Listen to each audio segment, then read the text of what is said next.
Dave Campbell's Texas Football Instant Reactions here at the UIL Football State Championships at AT&T Stadium. I'm Ishmael Johnson. That's Matt Stepp. We just crowned the Malakoff Tigers the 3A Division I state champions over the two-time defending reigning state champions Franklin Lions, 14-7 in a very physical, very plodding game. And I mean, honestly, it was a game that Malakoff kind of won in a phone booth in a way. Yeah. Malakoff kind of out Franklin in a lot of ways in this game. You know, Franklin had the pedigree. This is their fourth straight appearance at the state championships. They were favorites by most everyone in the media, self included. I picked Franklin to win this game. I had Malakoff, by the way, so shout out. You saw something we didn't. But what Malakoff was able to do was they were able to win first and second down against that Franklin slot T offense. They didn't let Jaden Jackson get downhill a whole lot. I thought Malakoff's team speed and physicality was really a tough. Franklin had a lot of trouble with it. They were able to contain Devin Hadrago, the Wyoming commit, in most instances. They just made life difficult for the Franklin offense. I've never seen Franklin's offense struggle like they did tonight, and that's a credit to the Malakoff defense, the game plan that Coach Jamie Driscoll and his defensive staff came up with today, and the kids going out there and executing. It was a defensive masterclass from Malakoff. I was about to say, like, whenever you play a slot T team, every time, especially at state, a lot of teams are making calls to coaches who have schemed against it because they're trying to figure out exactly what the weaknesses are. But the thing that always catches everybody off guard usually is the misdirection, is a lot of the kind of the wizardry, I guess, of the quarterback position that you have. All the eye candy. It's all the eye candy, right? It's like there's a dive, there's a reverse, there's a sweep, but Malakoff wasn't fazed by any of it, right? It wasn't that they read every single read correctly. It was that they had a hat on everybody, right? And it was a lot of gang tackling.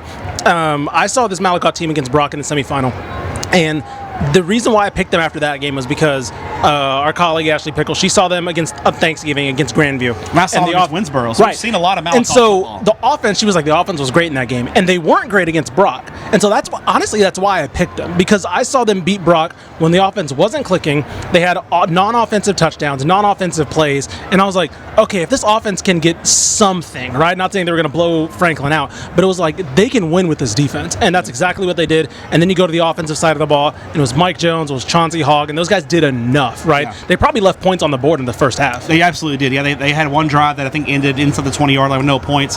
One thing to my Malakoff's defense, before we go to their offense, this was the first time Jamie Driscoll had ever coached against a slot T offense. He had never coached against, I think in the pre-week interview, he said he'd never coached against a slot T before. Man, that's impressive. Take some notes, guys. On how, they did a great job on defending the slot T today. That's a really good slot T offense in Franklin. But you talk about Mike Jones, obviously the offensive MVP, threw two big touchdown passes to Chauncey Hogg.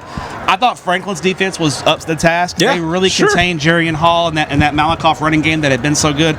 Jones got his running the ball, but not a lot of big plays. They made him really grind for it, and really the only two big plays were the difference in the game, the two long touchdowns on the first drive, the opening drive of the game. That's right. And the opening drive of the second half. Those were Malakoff's two touchdowns, long touchdowns from Jones to Hogg. But it was enough, and because of that Malakoff defense, it was enough. And I think the key moment when we kind of knew this was going to be a ball game was that opening drive, the second drive of the game when Franklin drove down, they fumbled at the 1 yard line. Malakoff recovers it, and it's like maybe this might not be Franklin's day, and it wasn't. And I mean, you mentioned. Mike Jones, and over 100 yards passing, over 100 yards rushing as well. Like you mentioned, just kind of kept chipping away. They kind of took what Franklin gave them. Franklin, to an extent, was doing somewhat of the same, right? But they've been so used to hitting that home run every once in a while. That's kind of what slot T teams do. They go for 3-3-3, and they bust one for 20, and that just never came. And eventually, they got some. Malakoff got some fourth down stops, and of course, on Franklin's last offensive possession, they had a couple shots on fourth down, converted one, but then got inside and could not convert. They had two passes at the end, and again, I think that goes to show for Malakoff, it was like typically in those situations you would expect Franklin maybe pass or run the ball. They realized they weren't moving the ball, and so they had to do a couple things differently to say, let's see if we can catch them off guard. So, I mean, shout out to Malakoff. This is a team that was here a couple years ago against Grandview. They kept running into Grandview in the playoffs, and they kind of kept hitting a wall. And then they beat Grandview, and I think it's only fitting that they beat Grandview finally in the playoffs, and then they win state. Yeah, another thing Malakoff overcame this year, 15 minutes into the season, first practice of the year, their star running back, Jason Tennyson, goes down with a bad knee injury, out for the year. 15 minutes into the season on the first practice. That's rough. Jerian Hall, the sophomore, comes in and helps them, they kind of stay the course, they figure some things out.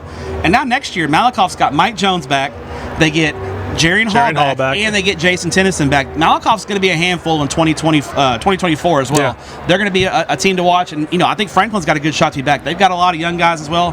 Notably, Jaden Jackson's back. They're going to have to replace Devin Hadrago, but I won't be surprised if Franklin is in the mix again. Mark Fannon's done a great job at that program. He's been there 4 years, and they've played for 4 state championships with 2 wins. They've done a heck of a job, but it was Malakoff's night. First state championship in 102 years of football. I was about to say, based on the crowd here, I wouldn't mind seeing both those teams back here next year. So that was a fun game. That was a good one, good atmosphere. If you like physical football, definitely try to catch that one on a replay or something. So, we opened it up with 3A, and now we're about to go to 3A D2 for Gunner and Tidehaven. Keep it tuned to TexasFootball.com. We'll be here all week.